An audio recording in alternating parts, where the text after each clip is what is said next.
Hi hello friends, ಇವತ್ತು ಛತ್ರಿಗೆ ಪಟ್ಟ ಹಾಕಿದ್ದೆ 4 ಅಕ್ಕಿಗಳು, ಹೆಣ್ಣಕ್ಕಿಗಳೇ. ಎಲ್ಲರೂ ಉಡಾನ್ ಸೆಟ್ ಮಾಡಬೇಕಲ್ಲ ಗೈಸ್, ಈ ಸತಿ ಟೂರ್ನಿಮೆಂಟಿಗೆ ಹೆಸರು ಮಾಡಬೇಕಲ್ಲ ಗೈಸ್ ಒಂದು ಸಲಿನಾರ. ಆದರೆ ಅವರಿಲ್ಲೇ ಬಿಡ್ತೀನಂದವ್ರೆ. ನೆನ್ನೆ ಒಂದು ಹಿಟ್ಕೆ ಹೊಡೆದಾಕಿದೆ ಮಣ್ಣು ತಿನ್ನಲಿ ಅಂತ. ಅಕ್ಕಿಗಳು ಡೈಲಿ ತಿಂತವೆ, ಡೈಲಿ ಬಿಡ್ತಾಯಿರ್ತೀವಿ ನಾವು. ಇವಾಗ ಏನು ಗೊತ್ತಾ ಗೈಸ್, ಅಕ್ಕಿಗಳಿಗೆ ಮೇವು ಜಾಸ್ತಿ. ಅಕ್ಕಿಗಳು ಮಣ್ಣು ಕೊಡಬೇಕು.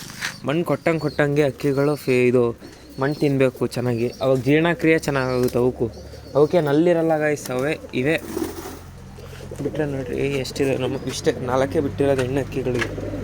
ಅಷ್ಟು ಹೆಣ್ಣಕ್ಕಿಗಳು ಇಲ್ಲಿದ್ದಾವೆ ಗೈಸ್. ಇವತ್ತು ಮತ್ತೊಂದು ಖುಷಿ ಏನಂದರೆ, ನಾವು ಒಂದು ಜೊತೆ ಮಾಡಿದ್ದೀವಿ. ಧೂಮಾನು ಒಂದು ಮಕ್ಷಿ ಜೊತೆ ಮಾಡಿದ್ದೀವಿ. ಅವರೇ ಮಾಡಿದರು.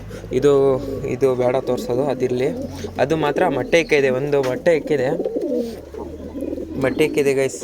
ಈ ಸತಿ ಬೀಡಿಂಗ್ ಮಾಡ್ಸೋಕ್ಕೆ ನಮ್ಮ ಗುರುಗಳು ಹೇಳ್ದಂಗೆ ಮೊಟ್ಟೆ ಮಾಡಿಸ್ರಿ ಅಂತ ಅಂದಿದ್ರು ಅವರು. ಮರಿ ಮಾಡಿಸ್ರಿ ನೋಡೋಣ ಏನಾಗುತ್ತದ್ರದ್ದು ಅಂತ ಅಂದಿದ್ರು. ಅದಕ್ಕೆ ಮೊಟ್ಟೆನೂ ಮರಿ ಮಾಡಿಸ್ತಿದ್ದೀವಿ. ಅಕ್ಕಿಗಳು ಫ್ರೀಯಾಗಿ ಬಿಟ್ಟಿದ್ದೀವಿ. ಇದು ಮೊಟ್ಟೆ ಈಗ ಮಳ್ಳಿಕ್ಕೆ ಟ್ರೇ ಇಕ್ಕಿ ಎಲ್ಲ ಮಾಡಬೇಕು. ಅಕ್ಕಿಗಳು ಮಣ್ಣು ತಿನ್ನಲಿ ಅಂತ ಬಿಡ್ತಾಯಿದ್ದೀವಿ. ಹೆಣ್ಣಕ್ಕಿನೇ ಮಾತ್ರ ಬಿಡೋದು ಗೈಸ್ ಜಾಸ್ತಿ ನಾವು.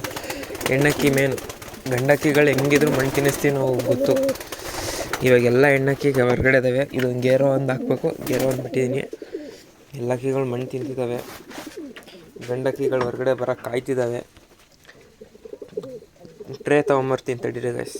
ಈಗ ಮೊಟ್ಟೆಗೆ ಇಕ್ಕೋದು ಅಷ್ಟೇ. ಮೊಟ್ಟೆ ಇಕ್ಬಿಟ್ಟು ಕಲ್ಲೇನಿಲ್ಲ ಅವು ಸಣ್ಣ ಕಲ್ಲಿದ್ದೇ ಇರ್ತಾವೆ ಗೈಸ್. ಇದೇನು ಎಫೆಕ್ಟ್ ಆಗೋಲ್ಲ. ಡಸ್ಟ್ ಇದು ಬರೀ ಕೆಳಗಡೆ ಪುಡಿನೇ ಇದು ಬರೀ. ಇವಾಗ ತೆಗ್ದು ನೋಡ್ಬೇಕು. ನಮ್ಮ ಹುಡುಗ ಬಂದವನೀಗ ಫೋನ್ ಮಾಡಿ ಕರೆಸಿದ್ದೆ. ನಮ್ಮ ಹುಡುಗ ಬಾರ ಹಿಂಗೆ ಮೊಟ್ಟೆ ಹಾಕೈತೆ ಒಂಚೂರು ಕ್ಲೀನ್ ಮಾಡೋಣ ಅಂತ ಟ್ರೇ ಹಾಕಿದ್ದೀನಿ. ನೋಡ್ರಿ ಮೊಟ್ಟೆ ಎಷ್ಟು ಐತೆ, ಸಣ್ಣ ಮೊಟ್ಟೆ ಐತಿ. ಈ ಸತಿ ನೋಡೋಣ, ಒಳ್ಳೆ ರೇಗ್ದಾರ್ ಲೈನೇಜ್ ಮರಿ ಮಾಡ್ಸೋಣ ಅಂತ ನಾವು ಜೊತೆ ಮಾಡಿಸಿದ್ದೀವಿ. ನೋಡಬೇಕು. ಫಾಲೋ ಮಾಡ್ಕೊಳ್ರಿ ಗೈಸ್, ಸಪೋರ್ಟ್ ಮಾಡಿರಿ ಗೈಸ್ ಹಿಂಗೆ. Thank you guys.